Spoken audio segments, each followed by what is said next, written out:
আমি যখন আমার ভিডিওগুলোতে বারবার বলতাম যে আওয়ামী লীগ আবারও ফিরে আসবে বীরের বেশে, তখন জামাত শিবিরের কিছু মানুষ এই আমার ভিডিওর কমেন্ট বক্সে এসে বিশাল বড় বড় বুলি ঝেঁকে যেত।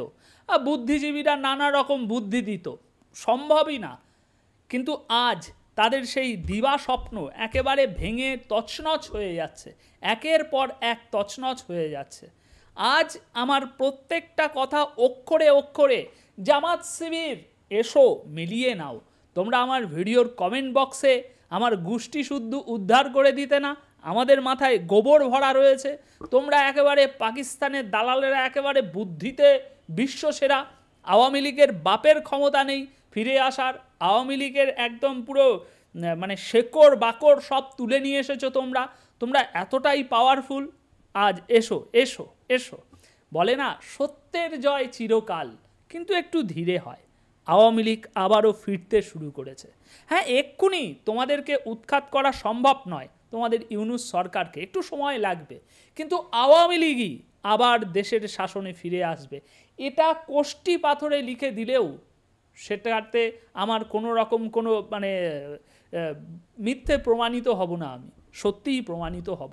দেখুন বন্ধুরা, এতদিন বিএনপির লোকেদের সাথে পুলিশের যে ঘটনাটা ঘটছিল, সেই একই ঘটনা এখন আওয়ামী লীগের লোকেরা ঘটাতে শুরু করেছে। মানে টুঙ্গিপাড়ার এই ঘটনাটা দেখলেই একদম স্পষ্ট বোঝা যায়। তাছাড়াও আরও অনেক কিছু এনেছি আমি, আগে টুঙ্গিপাড়ার ঘটনাটা আমরা একটু দেখে নিই। বন্ধুরা, গতকাল গোপালগঞ্জের টুঙ্গিপাড়া উপজেলায় আওয়ামী লীগের লিফলেট বিতরণের সময় একটা কর্মীকে মানে পুলিশ তুলে নিতে চাইছিল। মানে আমি একটা দলের লিফলেট বিতরণ করছি, যে দলটা নিষিদ্ধ নয়, তাই সেই দলের লিফলেট আমি বিতরণ করছি, পুলিশ এসে আমাকে তুলে নিয়ে যাচ্ছে। এখন সেই ঘটনায় দলীয় নেতাকর্মীদের সঙ্গে সংঘর্ষের ঘটনা ঘটেছে পুলিশের। রবিবার সন্ধ্যার পর টুঙ্গিপাড়া উপজেলার টুঙ্গিপাড়া গ্রামে খান সাহেব শেখ মোশারেফ হোসেন স্কুল অ্যান্ড কলেজের সামনে এই ঘটনায় 5 পুলিশ সদস্য সহ 8 জন আহত হয়েছেন। এ সময় পুলিশের গাড়িও ভাঙচুর করা হয়। কি জামাত শিবির স্পষ্ট হচ্ছে, দিবা স্বপ্ন ভাঙছে।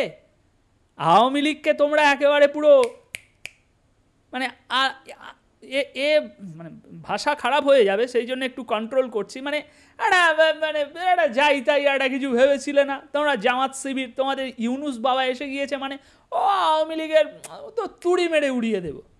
সবে তো খেলা শুরু হয়েছে। এই যে কথায় কথায় আওয়ামী লীগের লোকেদের তুলে নিয়ে যাওয়া হচ্ছে, মামলা দেওয়া হচ্ছে, গুম করে দেওয়া হচ্ছে, খুন করে দেওয়া হচ্ছে, একটা করে হিসাব নেওয়া হবে। সেই হিসাব সবে শুরু হয়েছে।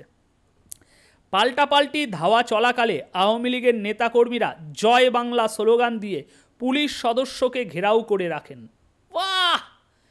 এতদিন জয় বাংলা স্লোগান দিলে পুলিশ গ্রেপ্তার করে ফেলছিল, আর এখন জয় বাংলা স্লোগান দিয়ে সেই পুলিশকেই, সেই ইউনূসের পাচাটা পুলিশকেই গ্রেপ্তার করে রাখা হয়েছে, আটক করে রাখা হয়েছে।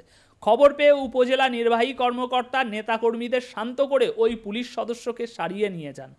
পুলিশ ও স্থানীয় সূত্রে জানা গেছে, রোববার সন্ধ্যার পর টুঙ্গিপাড়া গ্রামের সাফায়েত নামের আওয়ামী লীগের এক কর্মী লিফলেট বিতরণ করছিলেন। খবর পেয়ে টুঙ্গিপাড়া থানার পুলিশ এসে সাফায়েতকে আটক করে। তখন অন্য কর্মীরা এসে সাফায়েতকে ছিনিয়ে নেয় এবং পুলিশের উদ্দেশ্যে ভুয়া স্লোগান দিতে থাকে। এক পর্যায়ে দুই পক্ষের পাল্টাপাল্টি ধাওয়া শুরু হয় এবং পুলিশের একটি গাড়ি ভাঙচুরের ঘটনা ঘটে। সংঘর্ষে 5 পুলিশ সদস্য সহ 8 জন আহত হন। মানে আজকে দেশের পুলিশ একেবারে সার্কাসের পুরো জোকার পরিণত হয়েছে। পুলিশের আর কোনো কাজ নেই। সারা দেশে এত খুন জখম লুটপাট ডাকাতি হচ্ছে, সেসব জায়গায় পুলিশ নেই, হাত কেটে নিয়ে যাচ্ছে, তাদেরকে পুলিশ ধরতে কোনো তৎপরতা দেখাচ্ছে না।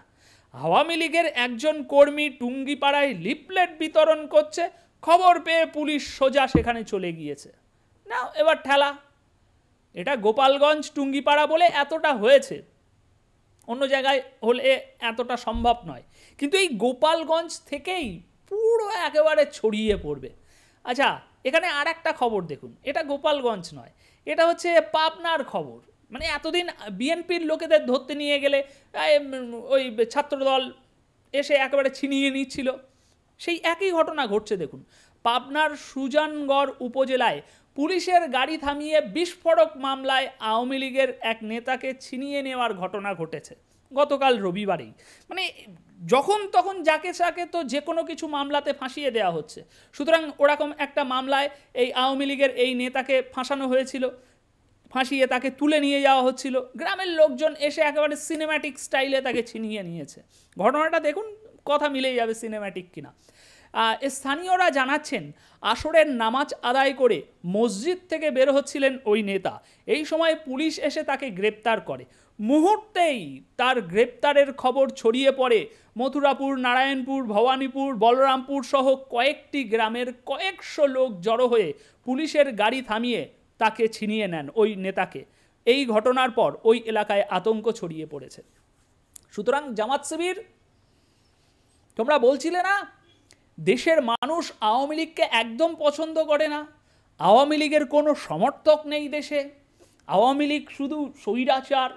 তা এই যে কয়েকশো, একটা দুটো তিনটে চারটে পাঁচটা ছটা গ্রাম থেকে কয়েকশো মানুষ মুহূর্তেই খবর পাওয়ার সাথে সাথে তাদের সব কাজকর্ম ফেলে মুহূর্তেই কয়েকশো মানুষ এক জায়গায় হয়ে গেল প্রশাসনের সাথে লড়াই করার জন্য। বুকের পাটা লাগে তো না, প্রশাসনের সাথে আমি লড়াই করতে যাচ্ছি কেন? আমার কোনো কিছু নেই, আওয়ামী লীগের একজন নেতাকে ধরা হয়েছে তাই আমরা প্রশাসনের সাথে লড়াই করব। সুতরাং কতটা ভালোবাসা থাকা দরকার আওয়ামী লীগের পিছনে, আওয়ামী লীগের উপরে, তাই না? তবে তো মানুষ ছুটে আসে এরম শত শত। তো তোমরা যে এই যে ব্রেন ওয়াশ করছো না ধর্মের নামে দেশে, যে আওয়ামী লীগের কোনো সমর্থন নেই, সব আমাদেরকে ভালোবাসে, আমরা দেশপ্রেমিক, তোমাদের দেশপ্রেমিকের কাছা খুলবো এই ভিডিওতেই, একটু অপেক্ষা করো, তোমার ইউনুস বাবার কাছা খোলা হবে। তো বন্ধুরা, এই হচ্ছে মোটামুটি ঘটনা, খেলা শুরু হয়ে গিয়েছে। আমি বারবার যে আপনাদেরকে বলে আসছিলাম এই 2-4 মাসের মধ্যে এই ঢুকে গেছে, এই শেখ হাসিনা চলে এসেছে, না, এরকম কিছু হবে না, অপেক্ষা করতে হবে। শেখ হাসিনা আবারও দেশে ফিরবে, আওয়ামী লীগ আবারও দেশ শাসন করবে, সব স্বপ্ন সত্যি হবে, তবে ধৈর্য ধরতে হবে। ধৈর্যের ফল সবাই তো জানেন মিষ্টি হয়, ধৈর্য ধরতে হবে। এই টুক করে ঢুকে পড়েছে, এই সব ফেঁদো গল্পে ফেঁসে থাকলে হবে না, তাহলে জেলে যেতে হবে। তখন এই বিষয়ে আপনাদের মতামত কি অবশ্যই কমেন্ট বক্সে জানিয়ে যাবেন। আর যদি সেটা সম্ভব না হয় তাহলে অবশ্যই কমেন্ট বক্সে জয় বাংলা এটা কমেন্টে লিখে যাবেন, অনেক খুশি হব। ধন্যবাদ সকলকে। ভিডিওটি ভালো লেগে থাকলে একটি লাইক দিয়ে যাবেন। দেখা হচ্ছে পরবর্তী ভিডিওতে।